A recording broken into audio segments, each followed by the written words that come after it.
O sentido da vida. Esse é o tema do nosso programa hoje com a nossa excelente convidada, Sheila. O sentido da vida passa por inúmeras situações para que a gente descubra. E a gente quer dar algumas dicas, longe da nossa pretensão de querer estar com isso pronto na alma, mas uma dica de literatura e de cinema. Primeira pista e dica que a gente pode ter é assistir um filme maravilhoso que se chama O Escafandro e a Borboleta. Um filme sensacional de um altíssimo empresário que sofre um acidente, fica completamente paralisado e só pisca os olhos. E nesse piscar encontra o sentido da vida e escreve através dessas piscadas de olhos uma história de superação sensacional e muito válida, verídica, que nos enche de coragem.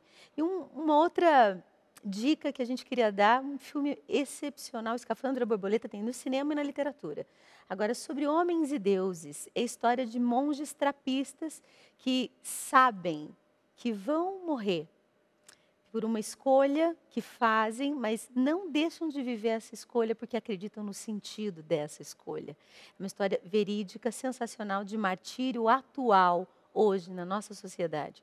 Então, fica de pista para você o Escafandra Borboleta e sobre homens e deuses. Inclusive, eu Sentido da achei vida, Adriana. interessantíssimo. Escafandro, para quem não sabe o que é toda aquela aparelhagem que se anda dentro do mar, é isso? Fechado, Fechado, síndrome do fechado. escafandro. Isso me remete a outras experiências como o de Dom Vantuan, que ficou preso numa Ah, que homem, solitária, meu Deus, que 9 exemplo. anos preso numa solitária, Ele sem escrevia as janela. tripetinhas, né, para a Escrevia, comunidade. escrevia, se alimentava, teoricamente, da missa com uma gotinha de vinho que ele fez com que entrasse A sorrateiramente história como desse se homem é demais. fosse remédio para o estômago, né? Uhum. E ali ele foi fazendo uma história belíssima, onde ele ia contaminando os agentes penitenciários, que Sim. chamaríamos, não é?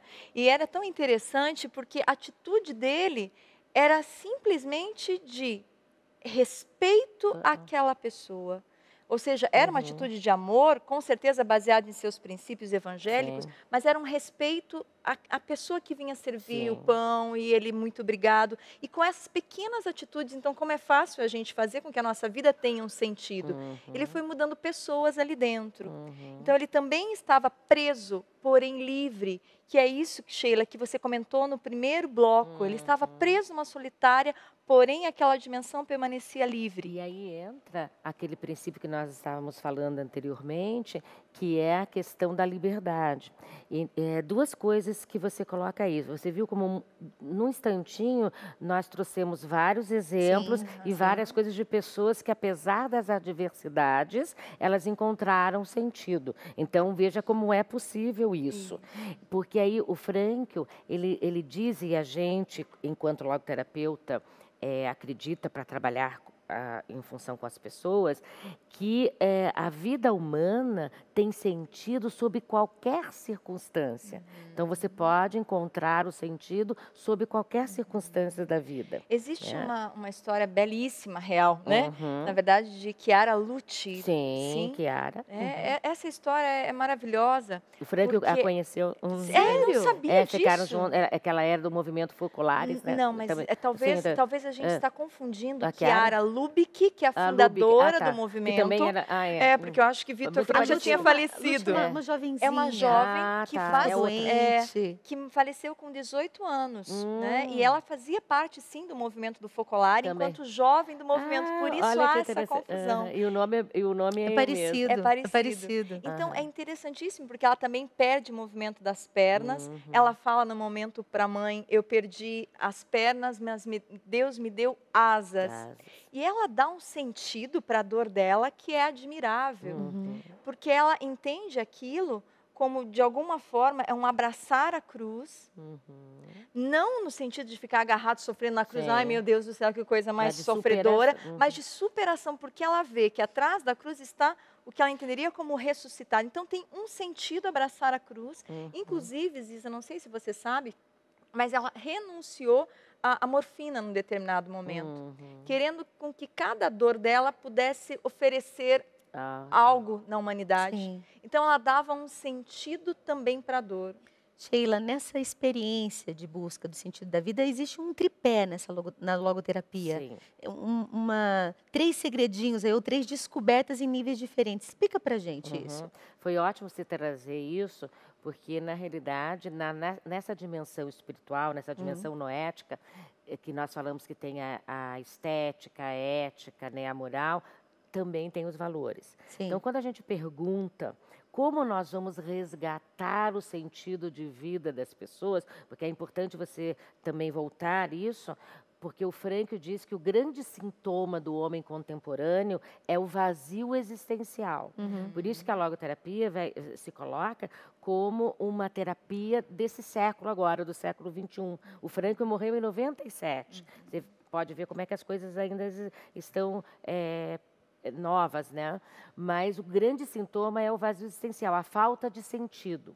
Então, como você resgata esse sentido na vida quando a pessoa imagina que está num vazio existencial? E em a vida perdeu o sentido. diversos níveis culturais, sociais, porque tem gente que não entende nada disso, mas tem como experimentar. E sabe, aquela sensação, tem até uma sintomatologia física, o vazio existencial, né? Aquela sensação de tédio, aquela sensação de desânimo, aquele friozinho, aquela borboletinha aqui no peito, né?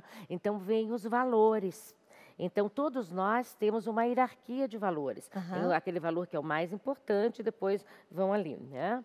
Então, até o Frankl conviveu com Abraham Maslow, que fala das pirâmides, das necessidades, e que lá em cima, no topo da pirâmide, tem a autorrealização. E aí eles se encontraram nos Estados Unidos e o Maslow perguntou, será que o sentido não é essa autorrealização? O Frankl falou que não, que a autorrealização é apenas o começo. Porque o sentido é muito maior do que isso, mais do que a autorrealização. Então, os valores desse tripé que você está colocando, então o Frankl propõe que existem 3 tipos de valores, né? Os criativos, os vivenciais e os de atitude. Então, é uma escala de 3 valores, né? E que você busca e pode crer que, na realidade, quando você vê uma pessoa em vazio existencial, ela está carente de valores. Algum valor, talvez até o mais importante para ela, não está ali. Então, ele supõe que o valor de criação é você desenvolver um trabalho, você fazer uma obra da tua vida, é você criar, né? Então, isso também rolou meio... Esse é o primeiro. É o primeiro. Eu vou te pedir para você segurar esse primeiro aí, a gente continua falando dos outros 2 no próximo bloco. Pode ser? Tudo bem. Vamos cantar um pouquinho, e a gente volta já. Valor criativo. Guarda aí. Vamos embora. Já que a gente está falando de valor criativo, Sheila, vou no meu. É o que traz sentido para mim. O vento passou por aqui e me contou um segredo. Diz pra eu ter paciência e vencer o medo, que a vida vai seguir seu rumo e tudo tem o seu lugar. Um coração que é teimoso um dia aprende a amar. O vento passou por aqui e acalmou os meus sentidos, aliviou meus pensamentos, levou os mais doídos. Perder faz parte desta vida, recebe quem pede perdão. Deus é compaixão e luz, bem lá dentro do coração. Em tudo o que fiz, no tempo em que amei, tentei ser feliz, mas nem tudo encontrei. Só o teu amor brilhou na escuridão e trouxe a